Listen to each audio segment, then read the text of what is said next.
है मुझे इंसानियत ख़त्म हो चुकी, खुदा का खौफ नहीं है, ऊपर वाले का डर नहीं है। और ये जो दुनिया चल रही बेटा, ये सब पैसे के लिए चल रही है, पैसे के लिए कमा रही, पैसे के लिए डिग्री ले रही है। पहले हमारे उसमें तहजीब सलीके के लिए पढ़ाई होती थी और अब पैसे के लिए होती है। अच्छा ये बताइए, अब 8 तारीख को ये घटना हुई कोलकाता में एक नर्स के साथ, हाँ। एक डॉक्टर के साथ, अभी तक न्याय नहीं मिला है, क्या नहीं ना मिला, क्यों नहीं मिला? हाँ। सब एक प्लेटफार्म पे हो जाए, हाँ। सब हो जाए इकट्ठा और उसको बोले एक साथ, हाँ। उसका असर होगा। हाँ। एक दो के कहने से असर नहीं होगा, इधर सुनते ही इधर निकालते। लेकिन पूरे इंडिया में तो उनको लेकर एक आक्रोश मार्च भी निकाला गया है, निकाला जा रहा है। निकालने से कुछ नहीं होता, करने से होता।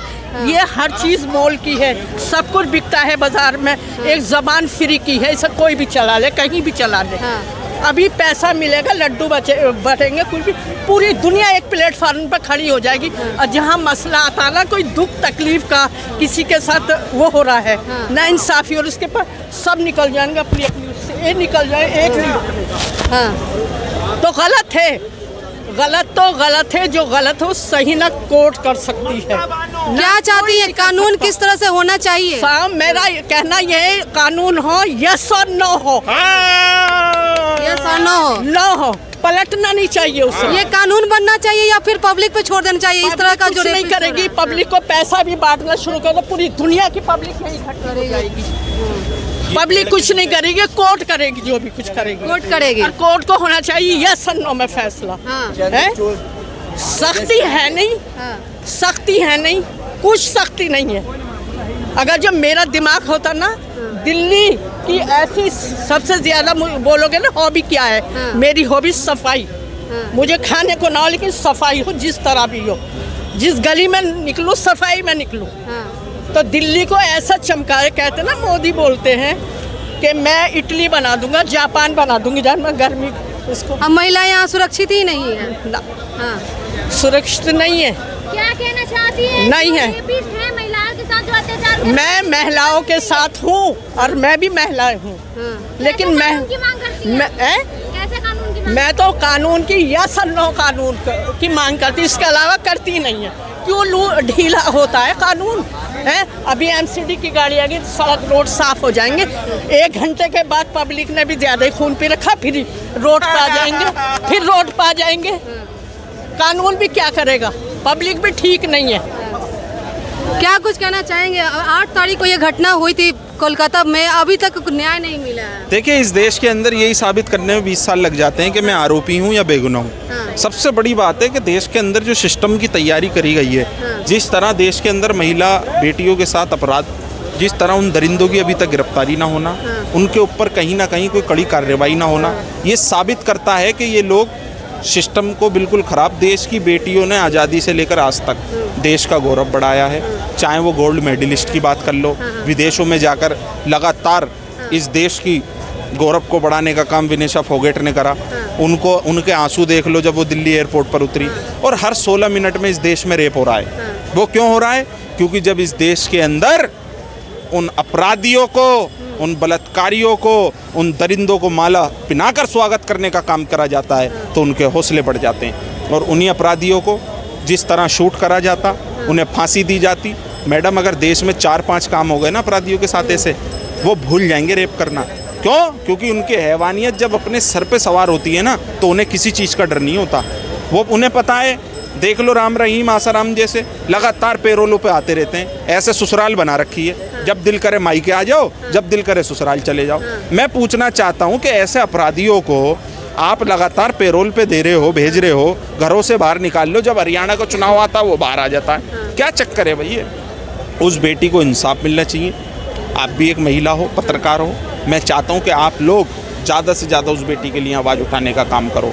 क्योंकि जब तीसरा स्तंभ इस देश का मीडिया है, अगर वो चौथा तीसरा एक ही बात है, अगर आप चौथा ही मान लो, चलो चौथा स्तंभ आप हो, तो इंटरनेशनल मीडिया शांत है। अब ये आप सोशल मीडिया हो। मैं चाहता हूँ, आई रिक्वेस्टेड, देश के प्रधानमंत्री जी से कहिए कि जिस तरह आप संसद के अंदर लगातार बिल बनाते हो, नए नए बिल लाते हो, इसी तरीके से बहन बेटियों के लिए भी बिल बनाया जाए कि आरोप सिद्ध होते ही तुरंत जनता जनार्दन के सामने उसको फांसी के बिल का इंतजार करते करते डेली एक एक मामला सामने आ रहा है। तो वही बात तो कह रहा हूँ, मैं कह रहा हूँ हर 16 मिनट में रेप हो रहा है। हमारे देश के अंदर यही साबित करने 20 साल लग जाते हैं कि मैं आरोपी हूँ या बेगुनाह हूँ। तो ये देश का सिस्टम खराब है ना ये मैडम। जनता जनार्दन का क्या कहना होगा कि मतलब किस तरह जनता का? तो मैडम दो ही काम करती है, या तो जनता जब अपने आक्रोश पर आती है तो वो तख्त बदल दो ताज बदल दो वाला काम करती है। जब जनता संविधान के हिसाब से चलती है कॉन्स्टिट्यूशन के, तो वो तरीके से काम करती है। तो मैं देश की जनता से कहना चाहता हूँ और देश की उन बहन बेटियों से कहना चाहता हूँ कि अब ये मोमबत्तियाँ लेकर चलने का काम नहीं है। अगर आपके ऊपर अन्याय हो रहा है, आपको दबाने का काम सिस्टम के द्वारा हो रहा है, अपनी लड़ाई लड़ो, महामारी लक्ष्मीबाई की तरह बन जाओ, कहीं ना कहीं लो उस तरफ अपने और दिखा दो उन अपराधियों को कि इस देश की बेटी पढ़ भी सकती है, लड़ भी सकती है और अब वक्त आने पर किसी अपराधी को उखाड़ भी सकती है।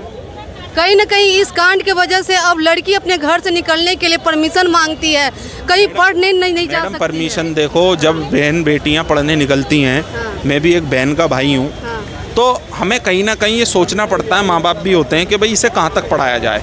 मैं कहना चाहता हूँ ऐसा कौन सा दिन आएगा जब माँ बाप ये कहेंगे कि भाई बेटा तू बैठ जा और बेटी तू खड़ी हो जा, तू शिक्षित बन जा। ये कब दिन देश का आएगा? गौरव तू बनाएगी, क्योंकि बेटियों ने लगातार कर कर दिखाया। अब बेटियां बेचारी जाती हैं एग्ज़ाम देने, मेहनत करती हैं, रात दिन बसों में घूमती हैं, मेट्रो से भी सफ़र करती हैं, क्योंकि देखिए मेल से फीमेल के अंदर जो है कुछ शक्तियाँ कम होती हैं, जान की भी।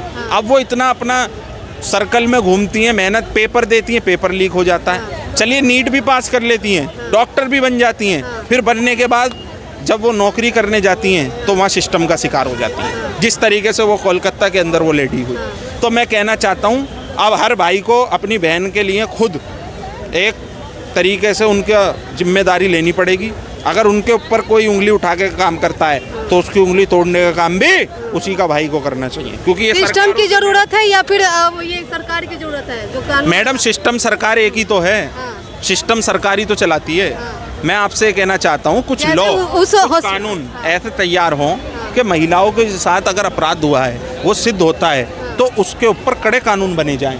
ऐसे हर किसी के घर में माँ बहन बेटियां हैं, बेटी ही घर चलाती है, ध्यान रखना। वो हमारी माँ भी कैसा कानून बनाना वो चाहिए? हमारी वाइफ भी बनकर आती है, वो हमारी बेटी भी बनकर आती है, और एक माई है जिनने हमें जन्म दिया है। जब वो अपने 9 महीने अपने पेट में रखती है, उस दर्द को उसे वो सहनती है। आज उन्हीं बेटियों के साथ रेप हो रहा है, आज उन्हीं माओं के साथ हैवानियत के शिकार वो हो रही हैं। तो मैं तो कहना चाहता हूँ हर किसी को आगे आना चाहिए और उन बहन बेटियों के लिए आवाज़ उठानी चाहिए। आज उन महिलाओं के साथ इस तरह की घटना घट रही है, मुआवजा देकर उनका मुंह बंद किया जा रहा है। मैडम मुआवजा देकर मुंह बंद कर दोगे वो तो बदनाम हो गई।